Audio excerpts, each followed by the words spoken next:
Bonsoir à toutes et à tous, ici Elisabeth et je viens vous parler de la nouvelle lune en Scorpion du 18 novembre. Donc cette nouvelle lune a eu lieu aujourd'hui à 11h42 heure de Paris.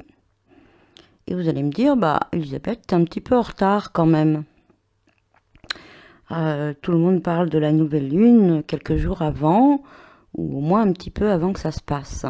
Et toi, tu viens nous en parler après. Donc pour tout vous dire, nous sommes en deuxième partie de soirée. Il fait nuit noire dehors, ce qui est le principe de la nouvelle lune, hein, qui est ensemencée par les énergies solaires en Scorpion, et donc qui ne rayonne pas la lumière du soleil. Elle l'accueille, elle la réceptionne. Donc ça crée des nuits noires. Et si je viens vous en parler que maintenant, c'est parce que, comme vous le savez, j'expérimente, j'intègre, je vis dans mes cellules avant de vous partager. Donc parfois je peux venir un petit peu avant, mais là je suis particulièrement marquée par mon thème personnel, par cette énergie de nouvelle lune en Scorpion, puisque j'ai ma lune natale en Scorpion et puis d'autres éléments qui viennent en résonance avec cette nouvelle lune. Et même si j'ai échangé au moment où je la vivais avec des femmes, j'ai eu besoin d'intégrer avant de partager. Et ce qui me fait dire que ceci est très juste, c'est qu'au moment de m'installer pour vous en parler, un cri de chouette a retenti au milieu de la nuit, dans mon jardin. Donc c'est un signe, je dirais une synchronicité, qui me dit Elisabeth,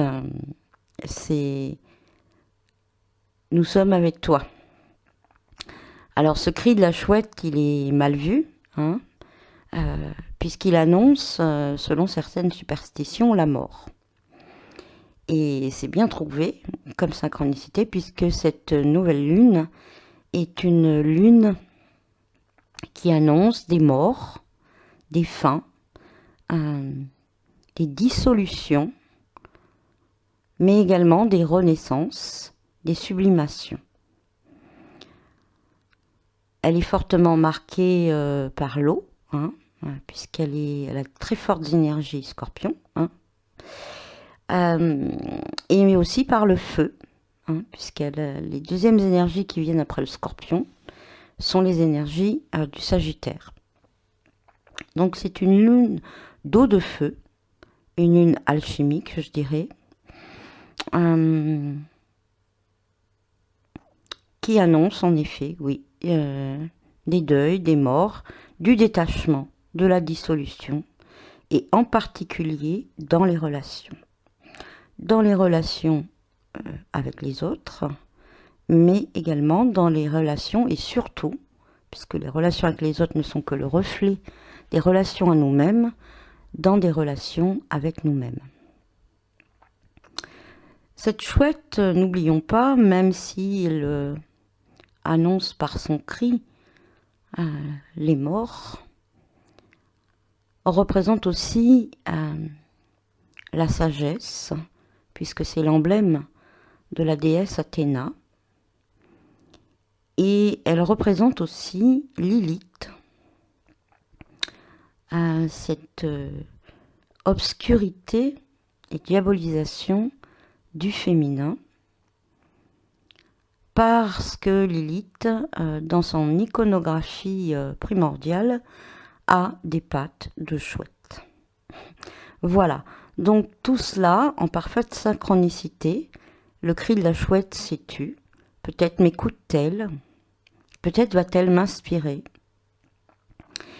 Et donc en parlant de féminin, c'est une lune profondément féminine, puisque les énergies dominantes sont celles du Scorpion, qui est une énergie yin, qui nous appelle dans nos profondeurs, qui nous appelle à la réceptivité, à l'accueil.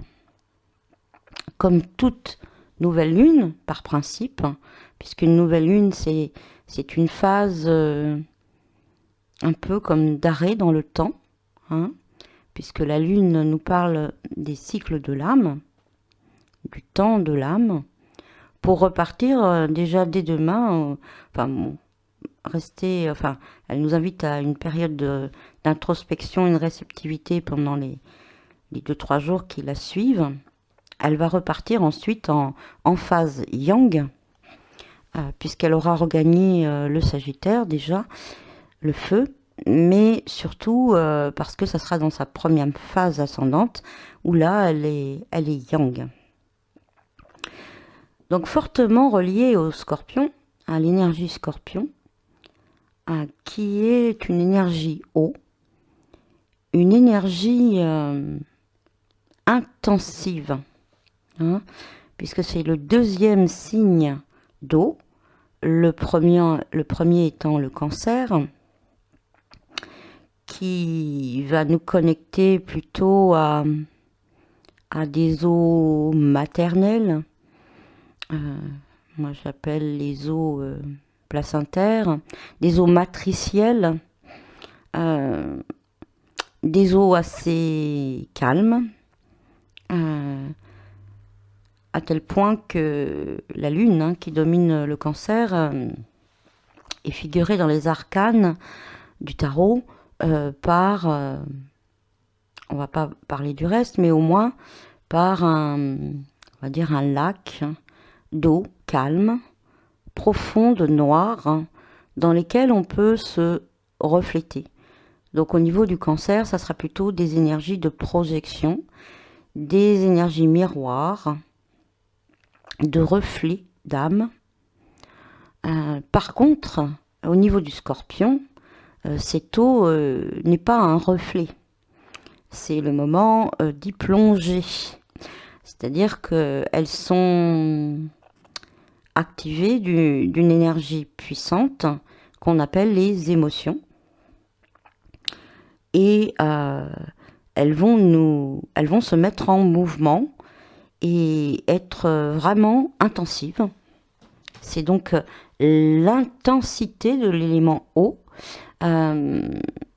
l'énergie, puisque on parle même de magnétisme, hein, au niveau de l'énergie Scorpion, et elle nous invite à plonger dans nos profondeurs. C'est-à-dire qu'on ne reste pas à la surface, là, ça nous anime, parce qu'une émotion c'est de l'énergie, hein, de l'intérieur, et en particulier plutôt des émotions inconfortables, hein. Donc ici, pour cette nouvelle lune, les émotions concernées sont surtout la peur, peur de la mort, peur de perdre, peur de se détacher,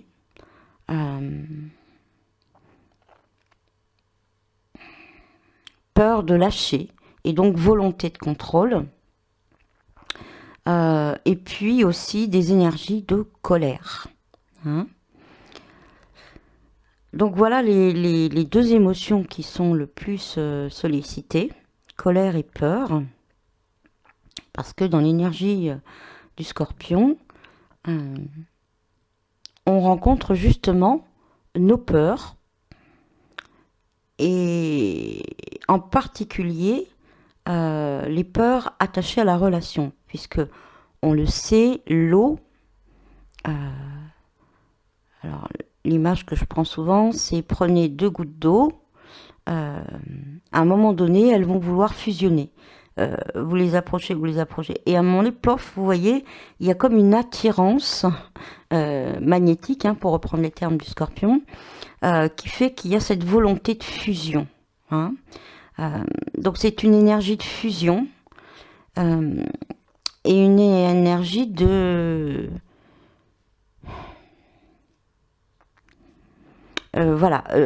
énergétique, basée sur la relation, hein. à la fois la réceptivité, parce que c'est une énergie yin, une énergie de réception, puisqu'on va, l'eau va nous accueillir. Là, c'est plus au niveau du reflet, elle va nous accueillir, elle nous invite à rentrer dans les profondeurs. Donc c'est le Graal. C'est aussi, pour parler plus particulièrement de cette nouvelle lune, puisque Chiron est fortement aspecté, on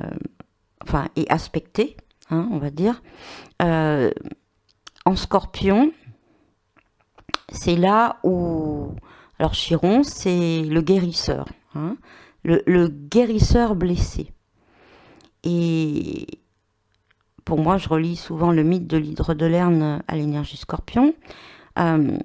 Hercule plante des flèches, trempe des flèches dans le poison, hein, puisque là, l'eau, imaginez-la, voilà, c'est une eau noire, une eau empoisonnée, puisque si elle n'a pas encore été nettoyée, transmutée, elle est empoisonnée. Enfin, c'est la version qu'on en a. Et donc, il trempe ses flèches dans le sang de l'hydre de Lerne. Et cette flèche, ensuite, ou cette lance, je ne sais plus, va blesser Chiron, le guérisseur, qui du coup va, tellement il va souffrir, va demander à devenir mortel, puisqu'il ne peut plus supporter cette blessure. Et sinon, vous pouvez vous référer à un mythe christique. C'est aussi la lance du Romain qui va venir percer le flanc du Christ pour en recueillir le sang dans le Graal. Donc, que ça soit le sang de l'hydre de Lerne qui connecte à la blessure de Chiron, que ça soit le sang du dragon en alchimie, qui nous parle de nos insolubles, que ça soit la lance mythique qui perce le flanc du Christ et qui en récolte le sang de cette blessure dans le Graal, réception, accueil, féminin, une blessure divine, sacrée, une blessure du guérisseur, hein, que ça soit le Christ ou Chiron, une blessure d'amour. Donc, cette énergie nous relie à cela,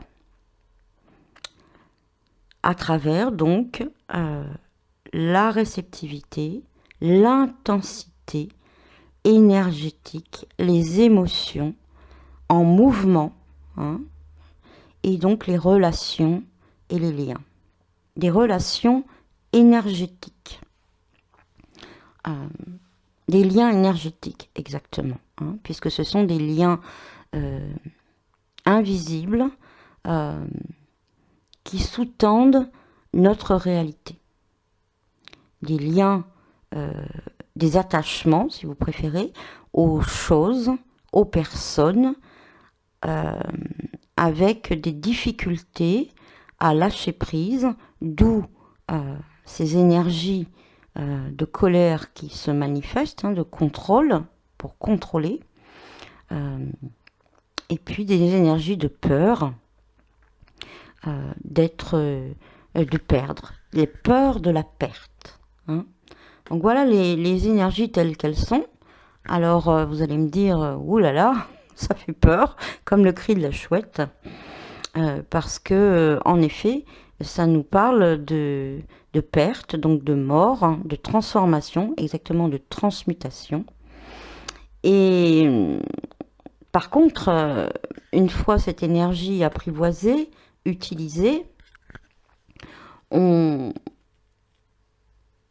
acquiert une capacité à se détacher, hein, ce qui ne veut pas dire ne pas aimer, hein, ça veut dire voilà, aimer sans attachement pour pouvoir vivre l'amour et à se libérer du contrôle et donc à pouvoir vivre le lâcher-prise et faire confiance justement à ce processus de vie, mort, vie, renaissance. Alors, je vais faire une petite parenthèse. Quand je parle de mort-renaissance, tout dépend où vous en êtes euh, dans vos cycles. Donc, il y a, pour ceux qui ont moins de... Enfin, dans l'optimum, hein, voilà. Mais bon, on sait bien que voilà, des personnes n'arriveront jamais à mourir et renaître, hein. Donc, mais dans l'optimum, la première mort a lieu avant 30 ans, exactement 28 ans et demi, 28 ans on va dire, et nous invite à nous libérer des liens transgénérationnels, puisque c'est l'âge où normalement on va passer à l'âge adulte.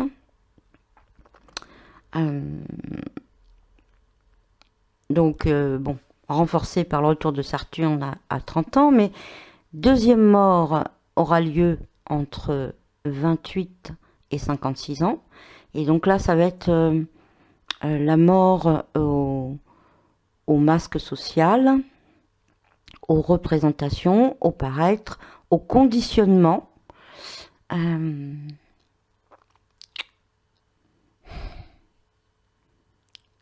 La mort de... Oui, voilà. La destruction de la coquille, l'ouverture pour laisser émerger cette renaissance, donc cette naissance de l'essence. Et puis la troisième mort entre 56 et 84 ans sera plutôt une... Bah voilà, c'est la dernière mort, hein, donc c'est celle qui va nous inviter à rayonner vraiment notre lumière et à la création de ce qu'on appelle une âme personnalité. C'est donc voilà, la pleine rayonnance de son essence. Donc, en fonction de l'âge où vous en êtes dans vos cycles, cette mort-renaissance qui s'annonce à travers cette nouvelle lune va vous concerner à différents niveaux. En tout cas, ça va passer à travers les liens énergétiques, les relations, dans un accueil de vos énergies en mouvement, de vos émotions, hein, et donc de la peur et de la colère. Et je dis bien un accueil, hein, puisque, enfin, vous avez la possibilité de résister, hein, c'est pas un souci, mais dans ces cas-là, ça sera pas une mort porteuse de renaissance, mais plutôt une mort, hein, puisque on va passer à la phase qu'on appelle destruction, et donc au lieu de se transmuter, ce processus va amener à la destruction. L'autodestruction ou la destruction. Voilà donc ce processus difficile qui nous est présenté par cette nouvelle lune. Alors l'aspect majeur, enfin en tout cas il y en a plusieurs, mais celui qui m'a le plus traversé. Alors déjà vous avez compris, elle nous invite à la vulnérabilité. C'est-à-dire à donner, à comprendre que cette blessure, celle du flanc de l'amour christique ou de Chiron, hein, notre blessure d'âme,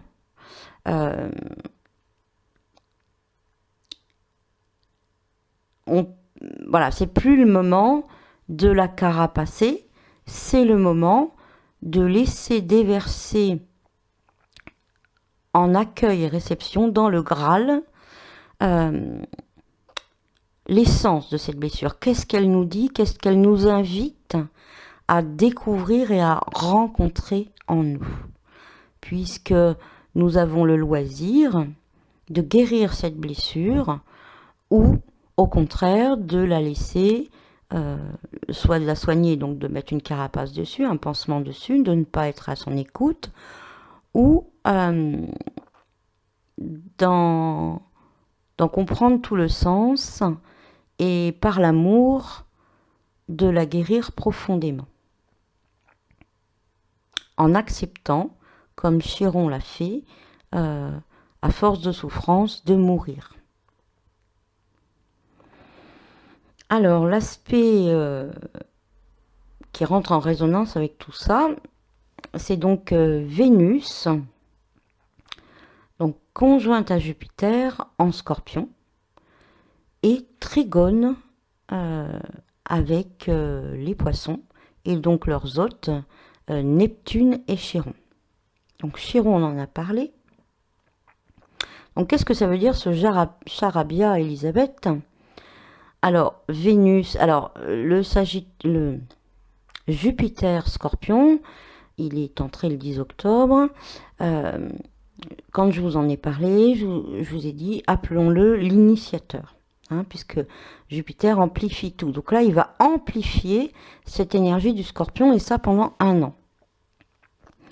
Et là, il s'associe, hein, enfin, c'est même pas s'associer, puisqu'il est en conjonction, il est en harmonie complète, il est, si vous voulez, comme la Lune est en conjonction avec le Soleil, où elle se fait ensemencer d'énergie particulière, Vénus, qui représente notre corps émotionnel, notre manière d'aimer, hein, je dirais, mais bon, dans ce que j'appelle, moi, c'est pas sympa, mais enfin voilà, je l'ai vécu un moment. Donc le petit amour, pardon, enfin les relations amoureuses, si vous préférez, hein, ou ce qu'on aime particulièrement, nos valeurs, mais bon, c'est quand même relié au corps émotionnel. C'est aussi la déesse alchimique, hein. Je ne vais pas donner plus de détails, mais alors si, quand même. Pourquoi c'est la déesse alchimique? Parce que c'est la déesse de l'amour, et pourtant, elle a une relation avec Mars, le dieu de la guerre. Donc l'amour est capable de fusionner avec la guerre. Elle a une relation, alors la plus officielle, avec Héphaïstos ou Vulcain, la laideur, hein, mais porteuse de talent, puisque c'est le forgeron alchimique qui façonne les objets de pouvoir des dieux. En tant que déesse de la beauté, elle se marie avec la laideur, en tant que déesse de l'amour avec la guerre, et puis elle aura aussi une relation avec Mercure, Hermès, donc le dieu alchimique, et elle réalisera avec lui Aphrodite, hein, Hermès et Aphrodite, donc l'androgyne. Donc c'est une déesse alchimique. Il y a d'autres raisons, mais voilà. Donc ce que ça veut dire, c'est que notre corps émotionnel est par là où nous allons pouvoir réaliser une alchimie intérieure. Plus particulièrement en Scorpion, puisque c'est l'intensification de ces énergies émotionnelles. Imaginez-vous Vénus, notre corps émotionnel qui plonge dans le Scorpion. C'est ce qui se passe là dans cette nouvelle lune. Donc il va être fortement activé, mais également, si on est bien dans cette position de Graal et de réceptivité, d'accompagnement du processus, une possibilité de nettoyage, de transmutation importante. Donc là, elle est associée donc à Jupiter Scorpion. Donc si vous voulez, dans ce qu'elle nous dit, c'est aussi la femme fatale, hein. Vénus en Scorpion, c'est la femme fatale, mais dans le sens mortel, toujours relié à la mort. C'est-à-dire que grâce à ces relations passionnelles, parce que c'est vraiment le mot, que nous allons peut-être vivre ou ressentir tel quel à l'intérieur de nous, comme la passion du Christ, hein, pour en revenir à la première image. Ces relations peuvent nous aider par leur intensité magnétique et émotionnelle à aller jusqu'au bout d'un certain processus, et soit de créer la destruction, si on est dans la résistance, ou soit de créer la transmutation, puisqu'on va pouvoir aller au bout de cette énergie. Mais ça, bon, voilà, c'est au niveau corps émotionnel. Donc, puisque Vénus est une planète personnelle, c'est à un certain niveau. Donc, il n'y aurait rien d'exceptionnel, si ce n'est qu'elle était connectée, hein, intensifiée par Jupiter en Scorpion, en trigone au Poisson. Hein. Toujours le 3e signe d'eau. Donc là, l'eau qui va dissoudre, puisque elle est connectée à l'amour divin, Neptune, qui est le solvant universel, on va le dire comme ça. Hein. Donc ce coagulat qui peut avoir lieu dans notre corps émotionnel, au niveau de Vénus, va être connecté, ou le petit amour, comme je l'appelle, on va parler d'attachement, puisque on est dans les peurs du détachement, hein, en énergie Scorpion, va être connecté à l'amour divin par ce trigone. Donc c'est-à-dire que l'amour divin, le solvant universel, puisque l'amour c'est l'âme en or, hein, c'est le solvant alchimique, l'amour divin, va pouvoir, si on accompagne ce processus, si on reste dans cette vulnérabilité tant décriée, puisque j'avais écrit un article qui faisait l'apologie de la vulnérabilité comme une force, j'ai été huée par certains. Je prenais l'image d'un gland qui puisse accepter sa vulnérabilité pour devenir le chêne. C'est comme ça que ça se passe. Hein. Voilà, si on accepte de passer par cette vulnérabilité, cette authenticité profonde par rapport à nous-mêmes, par rapport à ces parties ombres dont je ne vais pas parler ici, puisque j'ai une vidéo de 2 heures qui explique le processus. Par rapport, si vous voulez, on va pouvoir passer, c'est un passage, on peut passer de l'amour conditionnel à l'amour inconditionnel. En premier lieu pour nous-mêmes, puisqu'à travers l'autre, c'est nous-mêmes que nous rencontrons.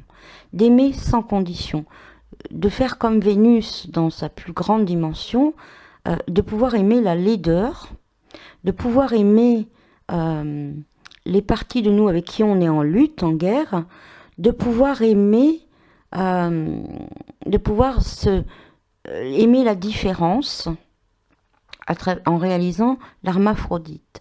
Donc c'est vraiment cette invitation et cette possibilité qui est là pour ceux qui ont déjà entamé un chemin en ce sens, parce que quelqu'un qui n'a pas commencé de travailler sur ses énergies intérieures, bon, c'est sûr que voilà, ça va être... mais voilà, au moins d'enlever des couches pour envisager ce processus, puisque c'est un processus. Vous n'allez pas mourir et renaître, pof, sous la nouvelle lune du 18 novembre. Non, mais au moins, vous entamez un processus initiatique, puisque Jupiter en Scorpion est l'initiateur. C'est quelque chose, vous allez passer peut-être par une phase difficile qui va entamer ce processus, et vous allez être aidé, parce que c'est vraiment un soutien, par ce Neptune, et même ce Chiron, qui, par ce trigone, ont la possibilité, si vous voulez, des énergies. Il y a une résonance entre ce que vous allez vivre dans votre personnel, hein, Vénus est une planète personnelle, et l'octave supérieure transpersonnelle. qui se communiquent et vous allez pouvoir être aidé du ciel. Si vous êtes bien dans cette posture d'accompagnement et de réceptivité à ce processus inconfortable. Je ne vous dis pas forcément de le faire tout seul. Il y a des personnes qui peuvent vous accompagner dans ce processus, mais en tout cas, osez. Neptune est là pour vous donner cet amour divin qui peut vous aider à... Voilà, il va vous l'envoyer, puisqu'il y a un trigone, il va vous l'envoyer dans votre corps émotionnel. Qu'est-ce que vous allez en faire, hein? Vous pouvez l'utiliser pour justement dissoudre, en fonction du niveau, les 3 âges dont je vous ai parlé tout à l'heure, dissoudre des liens transgénérationnels, dissoudre des liens qui vous attachent à des conditionnements, et donc les peurs et la colère qui en résultent, dissoudre, si vous en êtes à la 3e mort, dissoudre encore un peu plus tout ça pour oser réaliser votre âme personnalité. Donc voilà, donc c'est vraiment très puissant. Et là, je vais mettre une petite parenthèse, je vous mettrai un lien dessous. Même si vous ne choisissez pas l'accompagnement que je propose dans les 5 mois à venir, justement, voilà, j'avais pas encore regardé la nouvelle lune, ni je l'avais pas vécu dans mes cellules, mais voilà, c'était presque annonciateur, hein, à travers, j'invitais à l'amour inconditionnel, justement. Donc, prenez au moins, enfin, voilà, le voyage des profondeurs, qui est un bain d'amour inconditionnel, qui vous aide à plonger dans vos profondeurs et réaliser ce processus. Donc si vous le faites là, dans le cycle lunaire à venir, ça va être très très très puissant, hein, voilà. Bon, c'est vraiment très abordable, le rituel guidé, donc faites-vous ce cadeau. Voilà. Au moins pour accompagner ce processus, tout à fait. Alors ensuite, donc au niveau des... Vous voyez, c'est comme si les planètes personnelles, donc qui sont vos dimensions, voilà, plus du niveau de la personnalité, sont toutes connectées à des puissances divines. Donc, par exemple, donc Vénus est connectée à Neptune, mais également... Mars, on va parler de Mars, vous voyez qu'il est, donc il est toujours en balance, hein, donc déjà, alors Mars c'est le guerrier, hein, le guerrier c'est notre, je dirais, on va parler de notre motivation, notre volonté, hein, notre capacité d'action, mais également, voilà. Donc là, il est en nous, cette volonté, elle est, bon, on le sait, hein, l'imagination fonctionne bien plus que la volonté, mais il en faut aussi, hein, de la motivation, et donc c'est le boulot de Mars. Et là, il fait un travail sympa puisqu'il est en balance. Donc il est quand même assez harmonisé. Il est... voilà, il est assez harmonieux, je dirais. Et donc, justement, dans ces énergies scorpions, les 2 maîtres du scorpion sont Mars et Pluton. Donc Mars au niveau personnel, bon, après qui peut être transmuté et se mettre au service du soleil, mais pour l'instant, voilà. Donc... ce Mars, hein, en balance, votre volonté, qui peut vous sembler un petit peu, puisqu'il, voilà, vous pouvez manquer de dynamisme, manquer de niaque, hein, comme je dis, votre capacité d'action, vous pouvez la sentir un peu diminuée. Mais en fin de compte, c'est très bien par rapport aux énergies là dans les 2-3 jours qui viennent, et vous allez avoir toute la possibilité de l'utiliser ensuite dans la phase yang. Et lui, il est relié aussi à son octave supérieure, donc Pluton. Alors il y a de très grandes énergies plutoniennes dans cette nouvelle lune. Pluton attaché au Scorpion.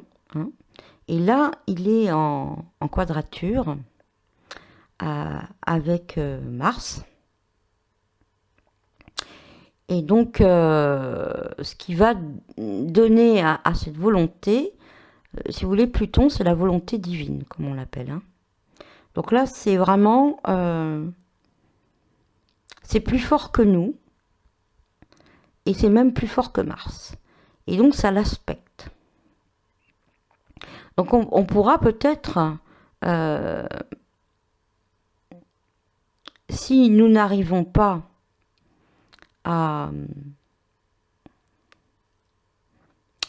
ça va diminuer nos capacités de lutte, je dirais, et donc de résistance.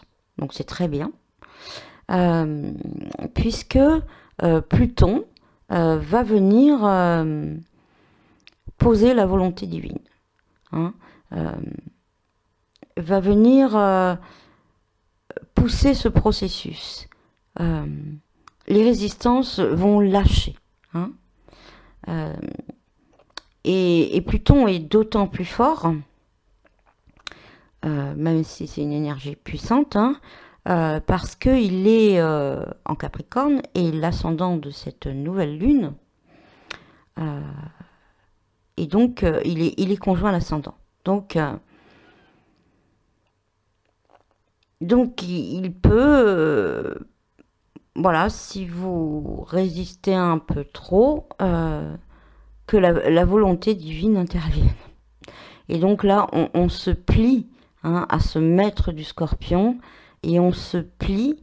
Bon, voilà, on n'est peut-être pas très content, mais on va se plier à la volonté divine pour notre bien. Mais même si tout de suite, on trouve ça pas très bien.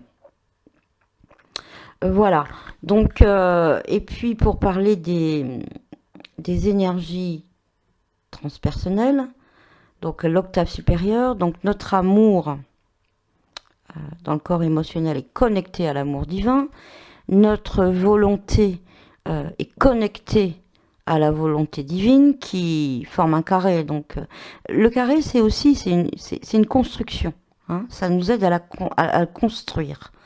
Donc si vous voulez, cette volonté divine, elle peut nous permettre d'élever notre capacité d'action à s'harmoniser avec plus grand que nous. Plus grand que nous. Et donc, cette lune, elle est aussi tournée vers... c'est le personnel tourné vers l'universalité. Vraiment, c'est... autant parfois, il y a des nouvelles lunes qui peuvent être vécues plus personnellement par d'autres que... Mais autant là, elle est vraiment universelle, collective, puisque les planètes universelles, je dirais, en harmonie, enfin, pas forcément en harmonie, mais ont des liens puissants avec les planètes personnelles correspondantes. Donc l'amour connecté à l'amour divin, la volonté connectée à la volonté divine, donc au service de plus grand que nous. C'est-à-dire la chenille en nous va se mettre au service du papillon. Même si elle ne sait pas cela encore, que sa dissolution dans le cocon lui paraît une mort, qu'elle ne sait pas encore ce qui va se passer après, qu'elle a très peur, ou elle se met en colère contre ce ciel qui ne lui paraît pas clément, c'est pour renaître dans vraiment une octave supérieure.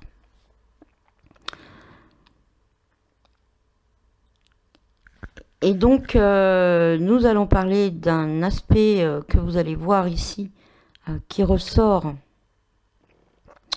à travers un quinconce, hein, d'Uranus. C'est le petit trait vert là que vous voyez. Et donc là, c'est une phase de remise en question.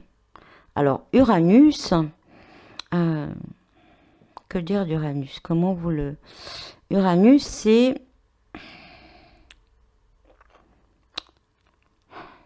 C'est le supramental. Hein, c'est l'esprit de Dieu, la pensée de Dieu, la pensée divine.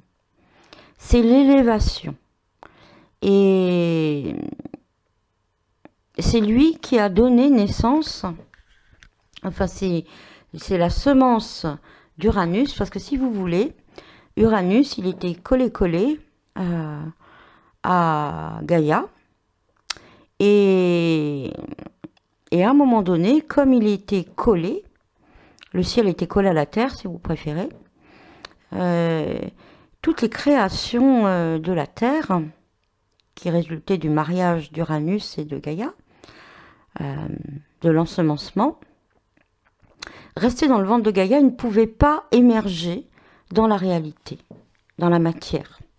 Et donc, à un moment donné, Gaïa a missionné Chronos, ou Saturne, pour émasculer, couper les liens, hein, couper ce qui faisait qu'Uranus restait collé à Gaïa, puisque c'était par son sexe, hein, qu'il a pénétré et qui l'empêchait justement ce détachement, hein, je reprends les mots propres aux énergies du moment, et à un moment donné, il y a une rupture, et donc le ciel a pu s'élever, et ça correspond à la découverte d'Uranus, qui a correspondu à la découverte de la montgolfière qui s'est élevée dans le ciel.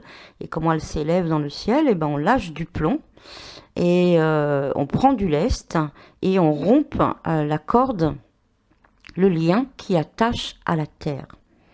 C'est amusant, cette symbolique et le nom qui a été donné à cette planète qui a été découverte à ce moment-là. Et donc, en rompant ce lien qui l'unissait, toute la manifestation, l'élévation du ciel, l'élévation des pensées, le progrès, et d'un seul coup, parce que Uranus est typique de cela, c'est que il est associé aussi à la révolution, à des retournements soudains, à des coups de pied aux fesses, je dirais même. Ça a permis tout ce qui... la création, en fin de compte. Hein. Et de sa semence, hein, puisque de ce sexe d'Uranus est sorti quelques gouttes, de sa semence est né Vénus. Et donc il y a un lien très fort là, dans ce ciel, hein, où par ce quinconce, hein, qu'il a avec la lune et le soleil en conjonction au scorpion, le quinconce, c'est un aspect de remise en question assez rapide du passé,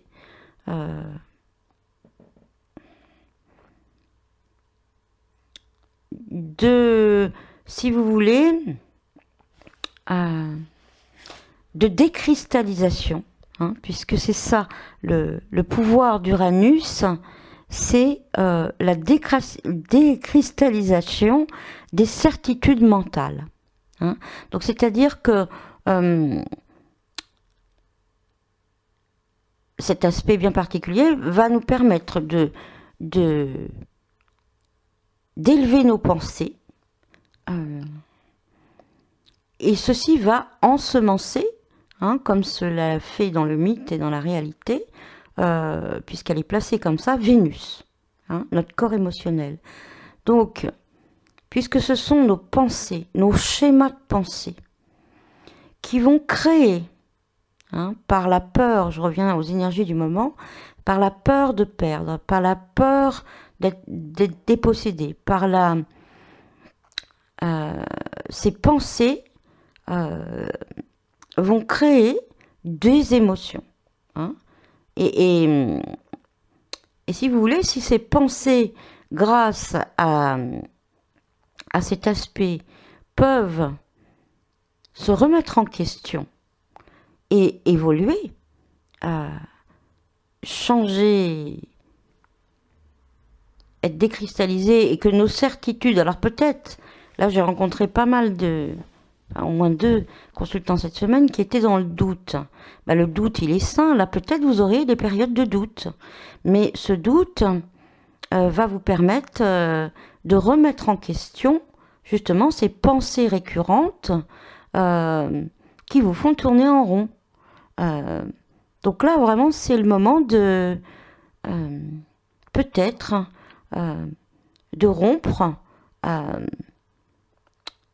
et de vous détacher pour pouvoir vraiment élever votre mental à l'octave supérieure, Uranus, au supramental, et que vos pensées deviennent créatrices de germes, je dirais, puisque au moment où le ciel s'élève, la création se manifeste, mais elle émerge pas de rien, puisqu'elle était déjà, puisque Gaïa contenait en elle déjà une génération de dieux. Donc vous avez en vous tout un tas de projets qui sont déjà vivants à travers l'imagination. Ils sont déjà créés quelque part, puisque si vous les avez imaginés, ils existent déjà dans un futur potentiel. Et donc, c'est le moment de remettre en question toutes ces peurs, ces pensées qui vous limitaient. En tout cas, les énergies vont vous y inviter, et de laisser émerger de votre ventre, des entrailles de votre terre, puisque nous sommes là dans les profondeurs. Il y a un mouvement descendant pour aller à la rencontre de tout ça, grâce aux émotions, aux énergies scorpions. Mais il y a aussi un mouvement ascendant. Et c'est là où réside ce pouvoir de renaissance aussi. Ce pouvoir de création nouvelle, mais qui ne pourra émerger que dans les conditions d'accompagnement des énergies qui vous poussent à réaliser cela. Donc, toutes nos planètes personnelles, en grande partie, sont connectées aux planètes transpersonnelles, et Neptune, lui, qui contribue à dissoudre nos attachements affectifs, Pluton qui contribue à nettoyer les mémoires de souffrance engrammées dans nos cellules, parce que Pluton travaille avec le niveau cellulaire, il est relié à Mars, Mars qui est le fer, qui est aussi le corps physique. Donc vraiment, tout est vraiment, voilà, c'est vraiment tout est aligné pour pouvoir vraiment vivre ça puissamment, si on ose vraiment aller jusqu'au bout et se laisser simplement. Il n'y a rien à faire, puisque vous voyez que l'énergie de Mars est vraiment limitée. Donc il n'y a rien à faire, il y a juste à permettre et à laisser vivre en nous ce processus et à l'accompagner. Voilà pour ce que j'aurais à dire. Je vérifie, mais bon, ça fait déjà 48 minutes, donc même s'il y a autre chose d'important, eh bien écoutez, si ça m'est pas venu, c'est que c'est pas important, parce que là j'ai plus la photo sous les yeux. Alors on va savoir pourquoi. Bon, bah écoutez, on dira que j'ai tout vu. Bon, je vous ai pas parlé de toutes les planètes, mais je vous ai parlé des aspects majeurs. Je vous invite à... Alors bien sûr, ces énergies vont être disponibles dans les 3 jours à venir pour le processus de réception et d'accompagnement. Ensuite, c'est la phase Yang. Hein. Nous ferons le point à la pleine lune. Enfin, je le ferai certainement pas en public, parce que pour tout vous dire, là j'ai partagé en public, c'est pour que les initiatrices que je rencontre en cercle demain soir, je n'ai pas ce contenu à mettre dans le cercle et qu'elles puissent en prendre connaissance avant qu'on puisse échanger. Ah oui, bah écoutez, voilà, bon, on n'a pas parlé de Saturne, qui est pourtant important ici, mais puisque l'ascendant est en Capricorne et le maître de l'ascendant est mis en avant, et donc là c'est Saturne. Donc reparlons-en un petit peu, je vous en ai parlé la dernière fois. Saturne, voilà, moi comment je le sens là, il rentre chez lui le 20 décembre au solstice, donc là on aura largement le temps d'en parler. Et là il est dans une phase, il est en maison 12, hein. Donc il est, si vous voulez, c'est le vieux roi. C'est le vieux roi. Saturne, il représente la matière, le plomb. Mais là, moi, je le ressens. Après, je me trompe peut-être, mais là, je le sens vraiment maison 12 en retrait, en introspection. Il est plutôt sous la forme du vieux sage que du vieux démon. Les limites qu'il est censé poser pour nous structurer, voilà, ne sont pas importantes. Il est simplement en train de préparer sa transition pour rentrer. Il est en phase de mort, hein, lui aussi. Hein, il est aussi baigné dans ses énergies. Et si vous voulez, ce vieux roi qui termine sa course, là, est en phase de mort pour aussi renaître. Hein, donc, en Capricorne le 20 décembre. Donc voilà, dites-vous que Saturne ne va pas bien trop nous plomber. Bon, il plombe certaines personnes, moi en particulier, selon certains aspects du thème, mais je ressens pas ce plomb, ou même s'il y a du plomb. Vous voyez l'image de la montgolfière, hein, et de la puissance d'Uranus là, puisque un quinconce c'est vraiment une force énergétique, c'est un aspect assez rare. Une force énergétique puissante. Hein. Donc, il y a une puissance d'élévation du supramental, hein, de l'esprit, qui est tellement forte que, voilà, il faut mettre un sacré tas de plomb dans la montgolfière pour qu'elle ne s'élève pas. Hein. Donc, voilà. Donc, c'est pas lui qui va nous plomber. Pour certains comme moi, oui, il me plombe encore. Mais voilà, cette énergie va pas. Elle est présente, hein, elle est même assez importante de par sa position, mais relativement importante. Le plomb, c'est votre matière première. Donc même s'il y a du plomb qui se manifeste, si Saturne se manifeste, ça sera de toute manière dans le sens du processus dont j'ai parlé. Hein. Donc voilà pour Saturne. Et après, qu'est-ce qu'il y aurait d'autre à dire? Bon, voilà. Bon, on va arrêter là. En tout cas, c'est des énergies, pour moi... alors moi, j'adore cette nouvelle lune. Mais comme je disais aux initiatrices, au moment où je le vivais dans ma chair, voilà, ça va pas plaire à tout le monde. Moi, elle me plaît, hein, mais elle va pas plaire à tout le monde. Elle va pas plaire à tout le monde. Mais en tout cas, c'est un processus à vivre. C'est un passage initiatique important. Et essayez au mieux, comme vous pouvez, hein, selon vos capacités, hein, d'accueillir ce processus. Après, moi, je vous mets un petit lien, hein, dessous pour si vous voulez vivre les choses plus intensément, plus en conscience, puisque je propose un accompagnement sur 5 mois pour justement travailler avec nos profondeurs, avec nos ombres, dans l'amour inconditionnel, dans l'énergie de Vénus, d'épouser la laideur, ce que vous trouvez laid en vous, et qui vous donnera vos talents, alors là c'est plutôt vers le printemps, de réaliser l'hermaphrodite, le mariage du féminin-masculin, et puis d'oser rencontrer en vous des parties qui sont en conflit, comme elle l'a fait avec le dieu de la guerre. Et puis surtout, alors surtout là, si vous vous sentez vraiment malmené par ces énergies, offrez-vous le rituel des épousailles des profondeurs. Voilà, il est à 47 €. Hein.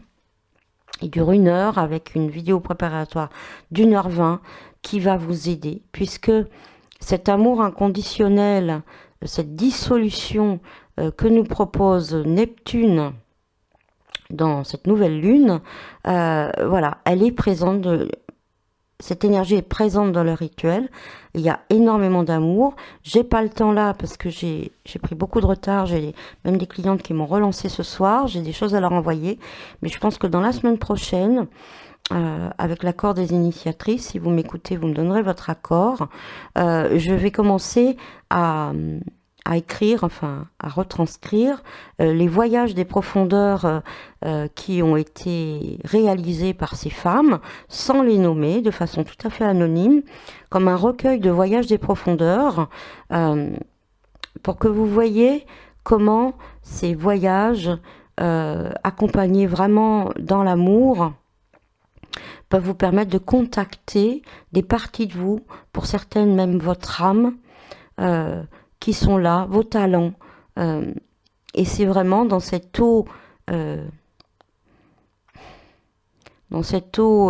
peu inconfortable, dans cette énergie, dans cette eau yin, profonde, noire du Scorpion, que se trouve toute votre richesse. Et vous avez cette chance d'être accompagné par toutes ces énergies transpersonnelles, par Neptune, Uranus, Pluton, Chiron. Donc profitez-en, vraiment profitez-en. Je vous embrasse. J'espère que, voilà, pas avoir été trop longue, et je vous souhaite vraiment, quel que soit où vous en soyez sur votre chemin, d'utiliser vos relations pour vous rencontrer vous-même, et d'utiliser vos émotions, votre corps émotionnel, de façon alchimique, et de transmuter tout cela en nouvelle énergie de vie pour vous aider à renaître, puisque le mois prochain, nous avançons donc, et même dans quelques jours, nous allons dans l'énergie Sagittaire, qui est une énergie qui nous connecte au monde des archétypes, au monde du sens, et vous allez pouvoir donner du sens à tout ça. Donc, réalisez ce passage, osez-le, même si vous êtes perdu, laissez-vous faire. Ne rentrez pas dans le processus de destruction de vous-même. Soyez indulgent avec vous. Prenez du soin, de l'attention, de l'amour, du respect pour vous-même, car vous êtes unique, et vous avez votre place ici, dans cette vie, et nous sommes toutes des petites gouttes d'eau, hein, en parlant de ces énergies eau, et nous formons un océan. Les astres qui sont le reflet de nos cellules dans le ciel, sont là pour nous guider et pour nous aider. Nous ne sommes pas seuls. Et là, ça fait référence, et je vais conclure là-dessus, puisque, amusamment, hier soir, j'ai regardé, je crois que c'est Gothica, le nom du film. Et vraiment, voilà, ce film, bon, voilà, premier niveau, ok, mais second niveau, quand on l'interprète, c'est vraiment la rencontre des ombres, la perte des illusions, de l'amour, voilà, tel qu'on peut le concevoir, et la connexion de cette femme à sa femme médiale avec le monde de l'invisible, la transmutation des démons, je dirais. Et vraiment, il y a aussi l'anima sola qui est présentée. Et donc cette guérison par le feu, parce que n'oublions pas qu'il y a beaucoup d'énergie eau, mais aussi des énergies de feu. Et donc c'est vraiment le moment de renaître de ces cendres, d'oser ce phénix en nous. Et si vous avez le temps, voilà, regardez ce film Gothica et vous verrez que voilà, il parle vraiment un petit peu de toutes ces énergies qui sont là. Au 2e ou 3e degré, pour ceux qui pourront faire le lien. Et je vous embrasse. Je vous souhaite une merveilleuse nouvelle lune. Vous êtes peut-être en train de dormir ou de rêver au moment où je parle. Mais je me connecte à vous à travers le rêve, à travers l'imagination, à travers la reliance du cœur. Et si vous m'écoutez donc maintenant demain matin, eh bien écoutez, belle nouvelle lune. Et puisqu'elle inaugure un cycle lunaire, beau chemin de l'âme sur ce nouveau cycle lunaire qui s'annonce à nous, vraiment dans des énergies de renouvellement complet. À tout bientôt. Recoucou. Je savais bien. C'est pour ça que je traînais sur la fin. Je me dis, j'ai oublié quelque chose. Donc, vous voyez, je fais comme dans les Marvel, là. Je sais pas s'il y en a qui suivent les Marvel, mais on croit que c'est fini. Il y a le générique. Et puis, à la fin, pof, il y a un rebondissement. Ben, c'est exactement ce qui se passe là. Donc, je reviens vers vous pour vous connecter à la numérologie de cette nouvelle lune qui m'a assez marquée, puisque le 18, c'est l'arcane de la lune. Le 11, que nous ne pouvons pas réduire ici, puisque c'est un maître nombre, et l'arcane de la force. Et 2017, c'est l'arcane 20 du jugement, donc de la renaissance, et 17 de l'étoile, donc de l'être. Et donc cette numérologie, 18, 11, 20, 17, lune, force intérieure, renaissance, être, voici le message qu'elle peut nous dire. Utilise ton pouvoir lunaire, ton imagination, ton féminin, qui est ta force intérieure et qui te connecte à cette mort qui t'invite à renaître dans ton être. Voilà le message à travers la numérologie et les arcanes du tarot que peut nous dire cette nouvelle lune. J'avais oublié, excusez-moi. Je vous embrasse, à très bientôt.